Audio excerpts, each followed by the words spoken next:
یہ آپ سے سوال یہ بھی پوچھا ہے عمر مدنی صاحب کو کہنے وسیم میں میرا علماء کرام سے سوال ہے اور آپ بتا دیجئے کہ کیا جادو کا اثر ہوتا ہے؟ اگر ہو جائے تو کیسے پتہ چلتا ہے کہ یہ جو میرے ساتھ ہو رہا ہے جادو کی وجہ سے ہو رہا ہے؟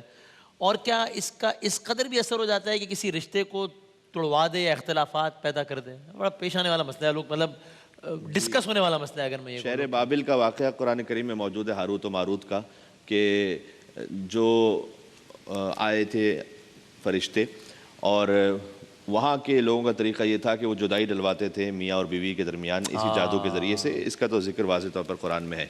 اور وہ جب جادو سکھاتے تھے لوگوں کو تو یہ کہتے تھے کہ یہ فتنہ یعنی تمہارا امتحان ہے، ہم فقط جادو توڑنے کے لیے تمہیں وہ جادو سکھا رہے ہیں، تم یہ کام نہ کرنا کہ تم اس جادو کو سیکھ کر، کیونکہ جادو کے توڑ کے لیے بھی آپ کو کوئی عمل کرنا پڑتا ہے تو اس کے ذریعے سے پھر تم میاں بیوی کے درمیان جدائی ڈلواؤ.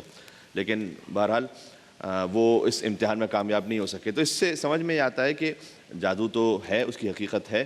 اور ہاں یہ ضرور ہے، ایک مثال دی جاتی ہے کہ جیسے ایک کوئی صاحبہ گئیں اگر کسی شادی میں اور انہوں نے 3-4 جو ہے وہ ڈرنکس پی لی ہیں، اس کے آگے ان کے بعد میں پیٹ میں درد ہو رہا ہے تو بیٹی سے کہیں گی کہ تمہیں کسی نے نظر لگائی، جادو کیا ہے تمہارے اوپر کسی نے.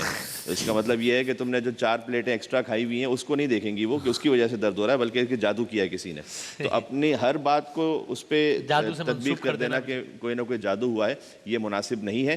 بس اتنا کر لیجئے کہ اگر کچھ محسوس ہو رہا ہے تو جو بھی ہے وہ قرآنی اعمال کی طرف جائیے، سنتوں کی طرف جائیے اور کسی خرافات میں نہ پڑیے. اور وہ ہیں سورہ قل هو اللہ احد، سورہ قل اعوذ برب الفلق، قل اعوذ برب الناس، معوذتین جسے کہتے ہیں.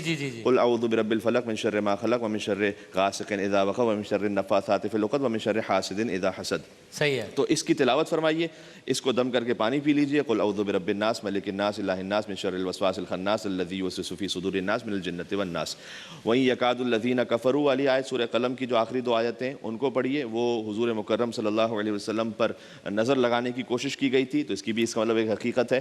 اللہ سبحانہ وتعالیٰ نے ان آیتوں کو نازل کیا جو سورہ قلم کے آخر میں، ان کو پڑھنے کے بعد فریمز وغیرہ میں بھی آتی ہیں لیکن خود پڑھیں اس کو، اور پڑھنے کے بعد دم کر لیں اپنے اوپر ہی، اس کا پانی بنا کے پی لیں یا ویسے ہی اس کی تلاوت کریں اس نیت سے کہ اللہ سبحانہ وتعالیٰ تمام نظر بد سے اور جادوؤں سے محفوظ رکھے. اس کے بعد مطمئن ہو جائیں. اس کے بعد اپنے آپ میں تسلی کر لیں کہ جو اللہ سبحانہ وتعالیٰ نے چاہا تھا وہ میں نے انجام دے دیا ہے. اور پھر اپنے اعمال پر یوں بھی غور کر لیجئے کہ بسا اوقات ہمارے اعمال کی وجہ سے کچھ مکافات عمل ہوتے ہیں، کسی کا حق کھایا ہوا ہے. اب مثال کے طور پر میں ویسے تو زندگی میں بڑا اچھا بنتا ہوں لیکن بہن کا حق کھایا ہوا ہے وراثت میں.